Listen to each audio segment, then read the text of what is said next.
Sanya Sanib. Kwento ni Niña Kim P. Espiritu. May isang batang nagangalang Sanya. Isa siyang masiyahing bata at palakaibigan. Sa paaralan ay ginugugoy niya ang kanyang buong araw sa pag-aaral at paglalaro. Sa kanilang bahay ay dalawa lamang sila ng kanyang mama na si Dana. Subalit hindi niya ito madalas makasama dahil ito ay nagtatrabaho. Madalas ay nag-iisa si Sanya sa kanilang tahanan. Isang araw ay nanood si Sanya ng palabas sa telebisyon. Isang nakakatakot na palabas na tungkol sa mga nasasapian ang kanyang pinanood. Kinabukasan ay gwinento ni Sanya sa kanyang mga kamag-aral ang kanyang napanood.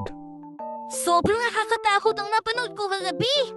Tungkol sa mga engkanto na sumasapi sa mga tao. Talagang nakakakilabot. Pagkikwento ni Sanya. May alam akong paraan upang makatawag ng engkanto. Gusto niyo bang subukan? Mungkahi ni Junjun. Oo, tara, subukan natin. Natuto ang tugon ni Sarah. Tumungo sila sa likod ng kanilang silid-aralan at agad na sinubukan ang mungkahi ni Junjun sa pagtawag ng engkanto. Umupo sila ng pabilog, naghawak-hawak ng kamay at pumikit. Inumpisahan ni Junjun ang engkantasyon. Oh, engkanto, magparamdam ka sa amin! Pabulong na sambit ni Junjun. Oh, engkanto, magparamdam ka sa amin! Paulit-ulit na sambit ng magkakaibigan.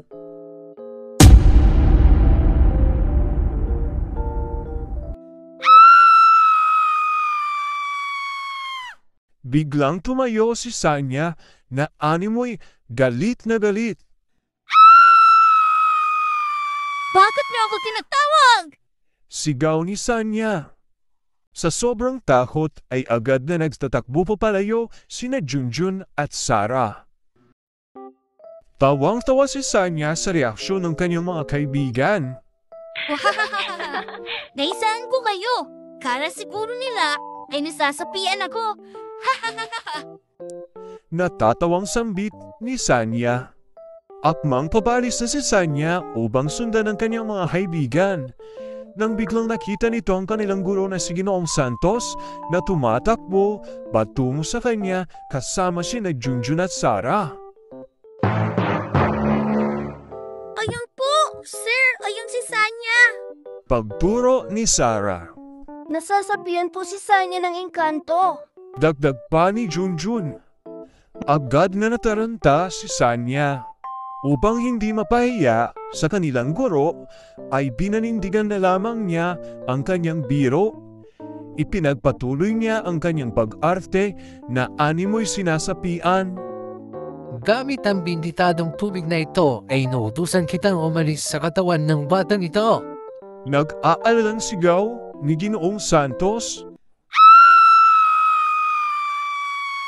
Sigaw ni Sanya habang nagpupumiglas sa pagkakahawak ng dalawang kaibigan. Sir, mukhang nawala ng malay si Sanya. Sambit ni Junjun.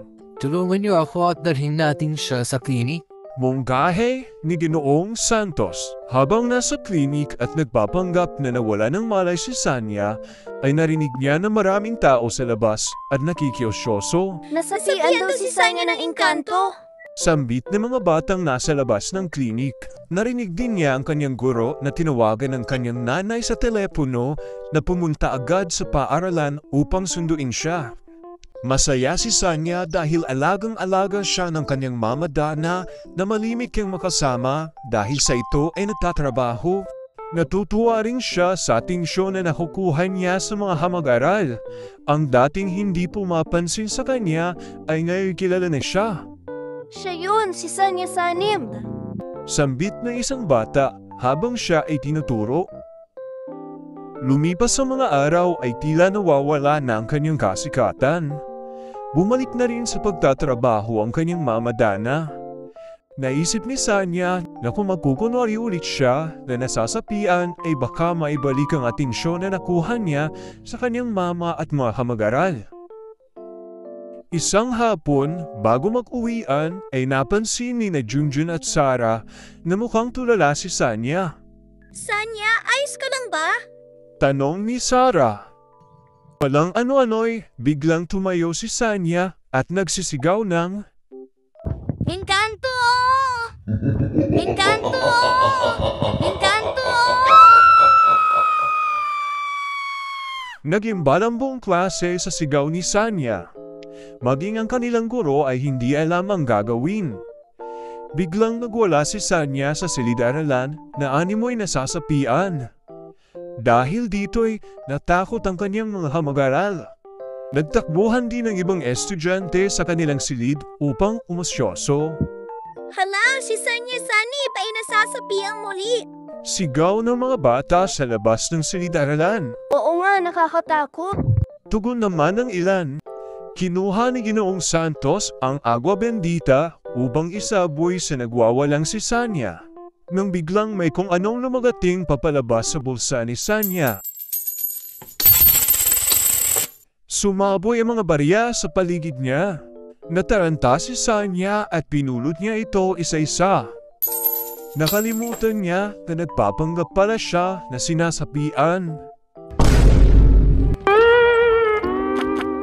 Biglang tumahimik ang paligid. Mahalipas ang ilang sandali ay nagkawa na ng buong klase.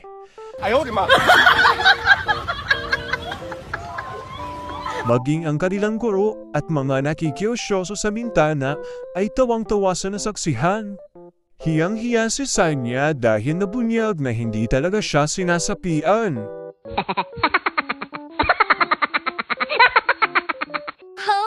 Nakakaya ang ginawa ko. Mas mabuti pang buka na lang ang lupa at lamunin ako. Maging siya ay natawa na lamang sa kanyang ginawa. Aral sa kwento. Huwag ugaliing paniwalain ang mga tao sa iyong kasinungalingan. Ikaw ay tiyak na masasaktan kapag nabunyag ang katotohanan.